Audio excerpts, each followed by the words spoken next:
Imagine if Scarface and Miami Vice had a pixelated love child and then gave it a chainsaw.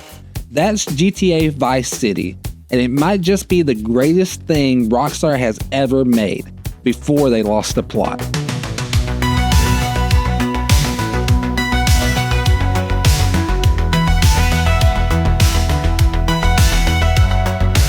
What made it magic, what happened after, and why the hell can't we just get another one?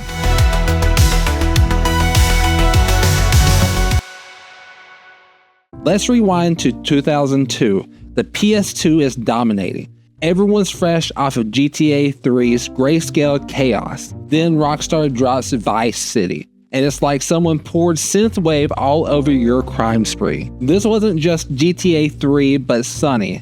This was an entire new mood.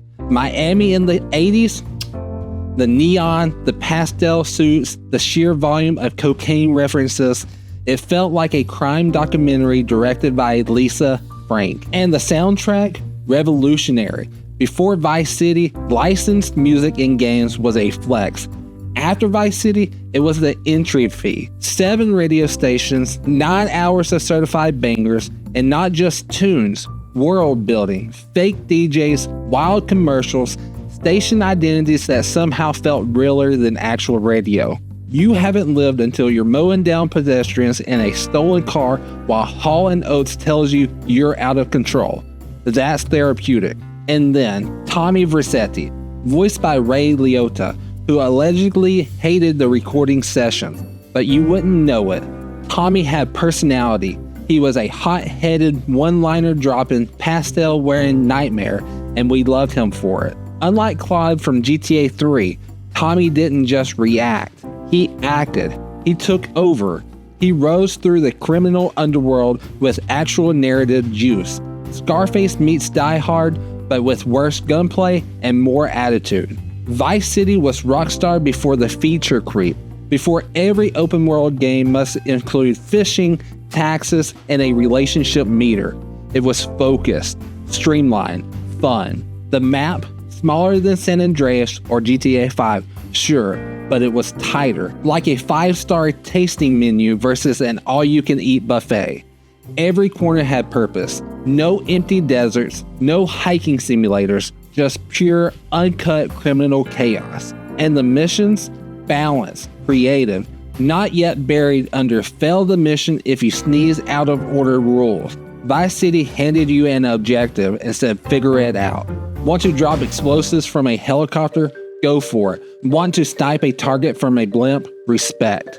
Oh, and buying properties? Game changing. You weren't just a thug doing odd jobs. You were building a criminal empire. The Malibu Club, the film studio, pole position. Each one opened new missions, new cash flow, and new story beats. It wasn't a checklist. It was progression disguised as the cadence. That's genius level game design.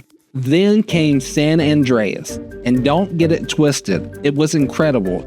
3 cities, RPG stats, gang wars, jetpacks. The ambition was off the charts, but that's where the cracks formed. The clean focus of Vice City gave way to everything. San Andreas tried to be The Sims, Call of Duty, and Tony Hawk all at once. One mission was a gangland drama. The next was flying a toy plane through a parking garage. The tone was all over the place, and mission design started getting rigid. Then GTA 4 went full mood swing. No more neon, no more flair, just rain, regret, and cousin bowling text. You would do an emotional war crime flashback with Nico, and 5 minutes later you were ramping a taxi off a swing set. Rockstar wanted a gritty immigrant story, but the gameplay still screamed Saturday morning cartoons. Tonally, a beautiful mess. Emphasis on mess. Then GTA 5 dropped.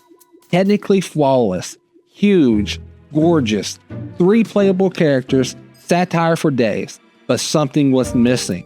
The characters were sharp, but none as iconic as Tommy.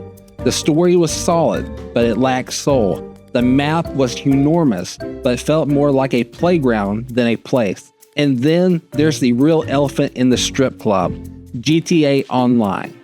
What started as a mode became the main game. A decade later, we're still here, launching orbital cannons while dressed as alien clowns in a flying DeLorean. GTA Online became a sci-fi fever dream fueled by microtransactions. What Vice City did with vibes and immersion, GTA Online replaced it with jetpacks and griefers. And Rockstar, they're chasing that billion-dollar bag.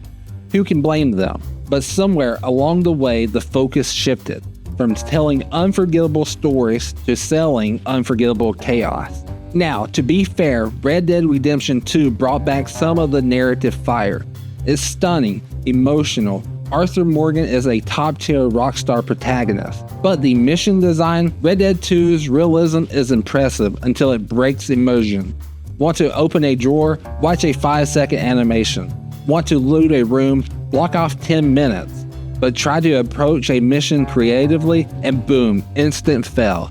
It's the illusion of freedom, not the reality of it. Now, all eyes are on GTA 6. We've all seen the leaks. We know we're going back to Vice City, but will it bring the old spirit, or just a shinier new map with stricter rules?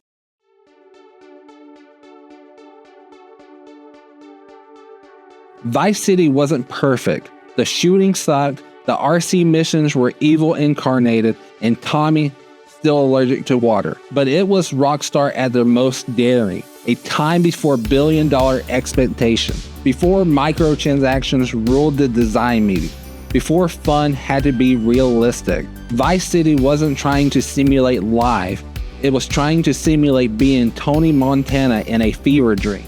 And in doing so, it defined an entire generation of gamers. So yeah, Vice City, peak Rockstar. Not because it did everything, but because it did the right thing. And it did them with style, swagger, and zero regard for subtlety. Think I'm just rocking neon-tinted nostalgic goggles? Drop a comment, hit that like, and tell me when you think Rockstar peaked. This is ZaneMercer signing off. Stay criminal, stay classy, and please, for the love of all that is holy, stop playing that damn RC helicopter mission.